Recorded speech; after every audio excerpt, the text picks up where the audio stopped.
প্রথমার্ধের খেলা শেষে এখন পর্যন্ত 0-0 গোলের দুই দলই কিন্তু 0-0 গোলে সমতায় রয়েছে। প্রথমার্ধের খেলা শেষ, বেশ কয়েকটি চান্স ক্রিয়েট করার চেষ্টা করেছিল ইংল্যান্ড। বাইকের অতিরিক্ত খরচে চিন্তিত? নিয়ে আসুন রাইডো, মাসের খরচ মাত্র ৩০০ টাকা। সফল হতে পারেনি, অন টার্গেট শট নেওয়ার খুব বেশি সুযোগ পায়নি আর্জেন্টিনা, তারা আরও পায়নি।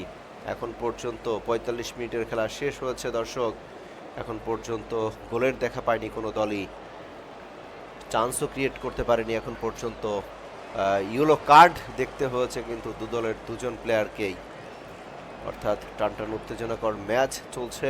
দ্বিতীয় সেমিফাইনাল, জিতলেই চলে যাবে ফাইনালে এবং সেখানে মুখোমুখি হতে হবে স্পেনের, অর্থাৎ 19 তারিখ সেই মহারণ রাত 1টায় খেলাটি অনুষ্ঠিত হবে মেটলাইফ স্টেডিয়ামে আমেরিকার। দর্শক, প্রথমার্ধের খেলা শেষ, 0-0 গোলে সমতায় রয়েছে ইংল্যান্ড এবং আর্জেন্টিনা। এখন পর্যন্ত কোনো দলই কিন্তু গোলের দেখা পায়নি।